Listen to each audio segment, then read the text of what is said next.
চলে এলাম আরেকটি দুর্দান্ত স্বাদের রেসিপি নিয়ে। হোম ক্যাপ্টেন চ্যানেলে সকলকে স্বাগত জানিয়ে আজ একটি নতুন রেসিপি আপনাদের সঙ্গে শেয়ার করছি, যেটা ভীষণ মজাদার আর এই শীতকালে একেবারে জমিয়ে খাওয়া যাবে। তো চলুন দেখে নিই কী কী নিয়েছি এটা বানাতে। গাজর নিয়েছি কুচি করে, বিনস নিয়েছি, একটু ইয়েলো ক্যাপসিকাম নিয়েছি বা বেল পেপার নিয়েছি, সবুজ ক্যাপসিকামও নিয়েছি, একটু টমেটো কুচি, একটু ফুলকপি ভাপিয়ে নিয়েছি, পেঁয়াজ কুচোনো, আর নিয়েছি কিছুটা পেঁয়াজ শাক ঘরে ছিল বলে। আর এদিকে মশলার মধ্যে নিয়েছি গোটা গোলমরিচ, একটু সাদা জিরে, একটু আদা কাঁচা লঙ্কা, একটু গোটা ধনে, রসুন, একটু কাঁচা লঙ্কা কুচি। দেখে ভাবছেন এত কিছু জিনিস, কিন্তু একেবারেই কম খাটনি আর চটজলদি হয়ে যাবে। ঘরে পাতা টক দই নিয়ে নিয়েছি, আর যেটা সবথেকে ভালো জিনিস নিয়েছি, ভীষণই পুষ্টিকর এবং প্রোটিন যাতে রয়েছে, সেটা হলো এই সয়াবিনের এই বড়িগুলো নিয়ে নিয়েছি। একটু জলে ভিজিয়ে রেখেছি, একেবারেই গরম জলে ভেজাইনি, কিন্তু ঠান্ডা জলে ভিজিয়েছি। আর এই যে চাল নিয়ে নিয়েছি 1 কাপ মতন। এই 1 কাপ চালে আজকে আর ভাত খেতে হবে না, এই দিয়েই ভাতের কাজ হয়ে যাবে। দারুণ, এই ঠান্ডায় কে ভাত খাবে। আর এই যে এগুলো ঝরঝরে, একেবারে যদি গরম জলে ভেজাতাম না, একদম ভালো লাগতো না, কাদা কাদা হয়ে যেত। যেহেতু ঠান্ডা জলে ভিজিয়ে রেখেছি আধ ঘন্টা, তারপরে জল থেকে তুলে ভালো করে নিংড়িয়ে নিয়েছি। এবার একটা দরদরা মতন করে পেস্টটা বানিয়ে নেব। একেবারে মিহি বানাবো না কিন্তু, তাহলে ভাল লাগবে না খেতে। তো যাই হোক, এবার বেটে নিচ্ছি, মানে গ্রাইন্ড করে নিচ্ছি।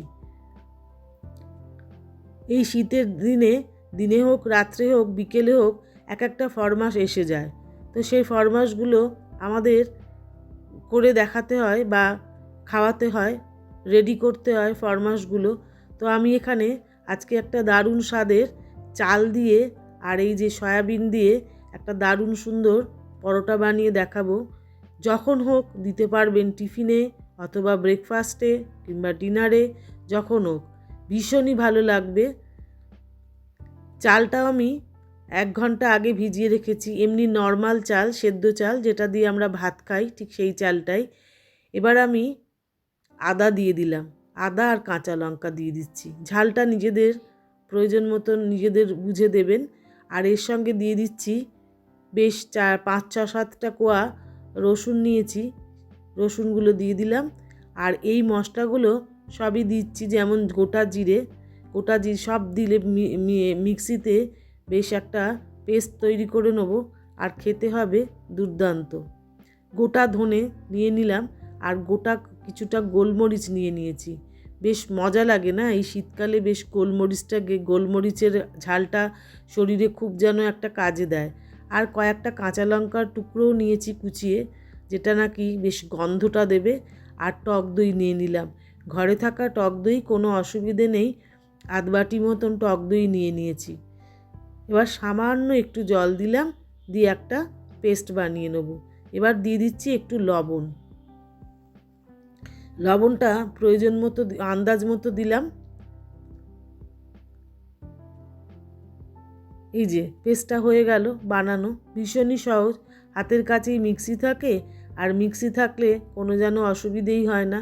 সেই যে সয়াবিনটা পেস্ট করে রেখেছিলাম, তার মধ্যে এইটা চালের পেস্টটাও ঢেলে দিলাম। দিয়ে এবার এইগুলোর মধ্যে, এই চাল আর সয়াবিন বাটা, এর মধ্যে কিন্তু সব সবজিগুলো মিশিয়ে দেবো। কি চটজলদি হয়ে যাবে ভাবতেই পারবেন না। এই যে কেটে রেখেছিলাম শুদ্ধ সবজিগুলো, কাটতে যা সময়, এছাড়া আর কোনো সময়ই লাগবে না। একটু ভিজিয়ে রাখবো, তারপরে চাটু বা ননস্টিক ফ্রাই প্যান চাপাবো, আর চটচট ভাজা হয়ে যাবে। বিনস দিয়ে দিলাম, ফুলকপিটাও ভাপিয়ে রেখেছিলাম, ফুলকপিগুলো দিয়ে দিলাম। ফুলকপি না ভাপিয়ে না রাখলে ভয় লাগে, মনে হয় যদি কিছু অসুবিধে হয়। থাক বাবা, দরকার নেই, ফুলকপি একটু ভাপিয়ে জলটা ফেলে দিতে কোনো অসুবিধেই নেই। টমেটো কুচিগুলো দিয়ে দিলাম, দানা ফেলে অবশ্যই।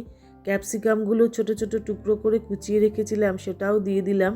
আর এই বেল পেপার ইয়ালো বেল পেপারটাও দিয়ে দিলাম, দেখতে বেশ ভালো লাগবে, নানা রকম রঙে সুসজ্জিত হয়ে গেল আর কি পরোটাটা। আর দিয়ে দিলাম পেঁয়াজ কুচোনো। যদি আপনারা পেঁয়াজের কোনো আপত্তি থেকে থাকে তাহলে পেঁয়াজটা নাও দিতে পারেন, কোনো অসুবিধে নেই, কিচ্ছু হবে না, খুব ভালোই বরঞ্চ খেতে হবে। তো এবারে সামান্য একটু জল দিয়ে দিলাম, দিয়ে এবারে ভালো করে মিশিয়ে নেব। কি মজাই লাগবে খেতে, ছোট থেকে বড় দেখবেন সবাই কি সুন্দর খাবে, আর তখন যে কি ভালো লাগবে। আর সবচেয়ে বড় কথা কি বলুন তো, ওই তরকারি বানাতে হয় না। এই সব পরোটাগুলো করলে তার সঙ্গে তরকারিটা লাগে না, এইটা একটা মনে হয় বিরাট খাটনি বেঁচে গেল। সামান্য একটু মিক্সির কাপটা ধুয়ে জল দিয়েছি, এবার একটু সামান্য পরিমাণে চিনি দিলাম, টক দই আছে তো একটুখানি চিনি দিলে জিনিসটা ভালো হবে। এবার একটু ঢেকে রেখে দেবো, এই সব সবজিগুলো একটু বসে যাক। এবারে এক মুঠো কড়াইশুঁটিটা দিতেই ভুলে গেছিলাম, রেখেছি কিন্তু ভুলে গেছিলাম। তো এবার দিয়ে দিলাম, মিশিয়ে দিলাম, দিয়ে ভালো করে কড়াইশুঁটিগুলোকেও মিশিয়ে নেব। দিয়ে আবার একটু ঢেকে রাখছি, মিনিট 10, বেশিক্ষণ না। বেশ সব সবজিগুলো থেকে জল বেরিয়েছে, আর লবণ দেওয়াতে চিনি দেওয়াতে বেশ সুন্দর একটা মানে বেশ একটা ঘন ঘন একটা পেস্ট তৈরি হয়েছে। এবার যেটা শীতকালে আমাদের সবার ঘরেতেই থাকে, আর না দিলেও যেন ভালো লাগে না, সেই ধনে পাতা দিয়ে দিলাম 1 মুঠো, একেবারে ধুয়ে দিয়ে দিলাম। আর না একটু সরু সরু আদাকে না কুচিয়ে রেখেছিলাম, শীতের দিন তো বেশ মুখে একটা টুকরো আদা গেলে খুব ভালো লাগবে। আবারও একটু কাঁচা লঙ্কা কুচিয়ে দিয়ে দিলাম। কাঁচা লঙ্কাগুলোই না একেবারেই ঝাল নেই, কিন্তু গন্ধটা খুব ভালো লাগে, সেই জন্য দিয়ে দিলাম। আর সব শেষে দিলাম একটু ইনো পাউডারটা দিলে, ইনো ফ্রুট সল্ট যেটাকে বলে, তো এটা দিলে না বেশ একটু ফ্লাফি হবে, তাই জন্য দিয়ে দিলাম। আর সামান্য একটু অ্যাক্টিভেট করার জন্য একটু জল দিয়ে দিচ্ছি, দিয়ে ভালো করে মাখিয়ে নিই। ইনোটা কিন্তু একেবারেই শেষে দিলাম, ঠিক একেবারেই ভাজবার আগে। এবার একটু ঘি আর সাদা তেল দুটোকে মিশিয়ে রেখেছি, পুরো ঘিও দিলাম না, আবার পুরো সাদা তেলও দিলাম না। বেশ একটা ননস্টিক কড়াই বসিয়ে নিলাম, আর তাতে একটু ব্রাশ করে নিচ্ছি। দেখুন তেলও পেটে গেল না, আবার এক গাদা ভাতও খাওয়া হলো না, অথচ পেটটা ভরে একেবারে ঢাক হয়ে যাবে। এবার হাতায় করে তুলে তুলে যতটা পারা যায় মাপে, যতটা মাপে করব মনে করব ঠিক ততটাই দিয়ে দেবো। দুটো খেলে পেট একেবারে ভরে যাবে। তরকারি ছাড়াই, ভেতরেই তো তরকারি দেওয়া, আবার কেন তরকারি করতে যাব বাবা, এই খেলেই পেট ভরে যাবে। এবার একটু ঢেকে রাখবো, ঢেকে রাখলে কি হবে, বেশ এক পিঠটা যখন বুঝবো, ওপর পিঠটা শুকনো শুকনো হয়ে এলে বুঝতে পারবো নিচটাও বেশ ভাজা হয়ে গেছে, তখন আস্তে করে এরকম একটা স্প্যাচুলা দিয়ে উল্টে দেবো। কিচ্ছু হবে না, একটুও ভাঙবে না, কিচ্ছু হবে না, খুব সুন্দর একটু চেপে চেপে ভেজে নেব, তাহলে কি হবে, ভেতরটাও বেশ ভাজা হয়ে যাবে, কাঁচা একটুও থাকবে না। আর ওপর দিয়ে একটু যদি আবার অয়েল ব্রাশ করে নিই তাহলে তো আর কথাই নেই, বেশ একটা ঘি ঘি গন্ধ ছাড়বে, অথচ ঘিও খেলাম না।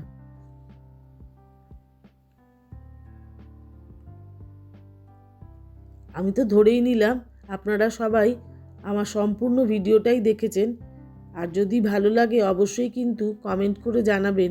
বাড়িতে যদি করে থাকেন অবশ্যই করবেন, আমি তো আশা করব বা চাইবো আপনারা অবশ্যই বাড়িতে করুন, সে জলখাবারই হোক বা রাত্রের খাবারই হোক বা দুপুরের খাবারই হোক। তো যদি ভালো লাগে তাহলে কিন্তু একটু বন্ধুবান্ধব আত্মীয়দের সঙ্গে শেয়ার করে দেবেন। দেখেছেন একটুও ভেঙে যাচ্ছে না, সুন্দর ভাজা হয়ে যাচ্ছে।